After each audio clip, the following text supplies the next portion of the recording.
Welcome to night number 131 of History Bedtime Stories in our pajamas in bed.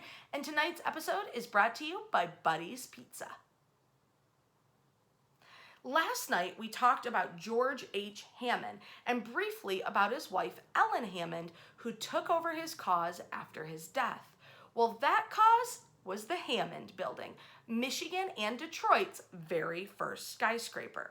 Now, George H. Hammond had made an absolute fortune, multi-millionaire on the meatpacking industry and his rollout nationally of refrigerated cars that could deliver fresh, cold meat from Detroit, Chicago, Indiana, Boston to anywhere on the East Coast or Midwest. Because of his success, because of his millionaire status, George is looking for a way to cement his reputation. And in doing that, he decides to build the first skyscraper.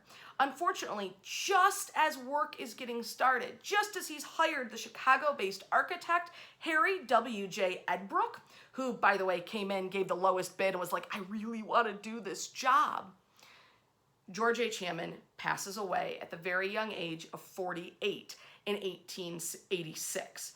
And when he dies, everyone thinks, there goes the project, done, over. But here comes his wife, Ellen, who's now an incredibly wealthy woman, very, very smart, and she says, heck no, we're not done. We're going to build it as a monument to my husband. Now, the Hammond Building starts construction, and in order to really build it, they have to tear down some other stuff, including a few prominent homes. The home of Detroit's first postmaster general is actually torn down to make room for what becomes the Hammond Building. It's not only the tallest, but it is the largest masonry building ever built in the United States at the time it's completed, using red brick and stone. The building is built in the Richardsonian Romanesque style, and it's really this beautiful, grand red brick building. It held 246 offices on the second floor and above. On the ground floor, it had restaurants and shops, very similar to what we see in most modern cities today. But the funny part for me about the Hammond Building is nobody knows the day it was like officially done. The day they checked the box and the builder said, yep, we're done, wrap it up. It's kind of ambiguous because there's a lot of different dates listed.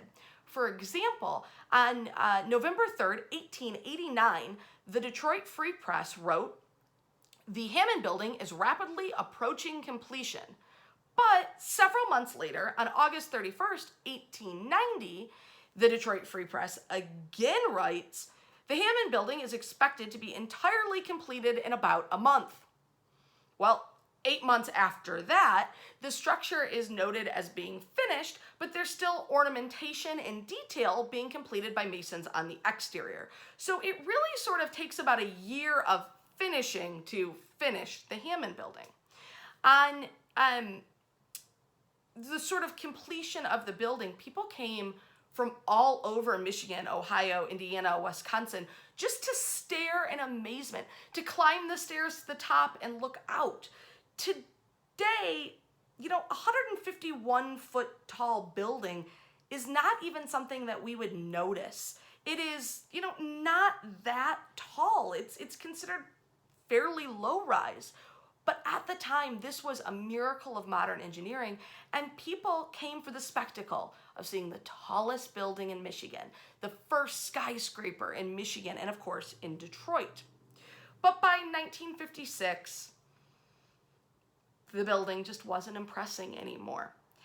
Demolition begins on August 17th of that year, and as the headquarters are torn down, in the place of the Hammond Building goes up the $12 million National Bank of Detroit building. The bank is much bigger at 14 stories. It's a much more impressive structure in downtown Detroit. Today, it's actually was called Chase Tower for a long time. Now it's called the Cube with a Q because Quicken Loans owns it. But the Hammond Building site remains the site of a skyscraper, which I think George Hammond and really his wife Ellen, who made sure it got done, would appreciate to this day. If in the comment section down below on this video, you tell us one of the 5 oldest skyscrapers left in Detroit, we'll enter you into a raffle to win a whole bunch of Detroit stickers. Wash your hands. We'll see you tomorrow night.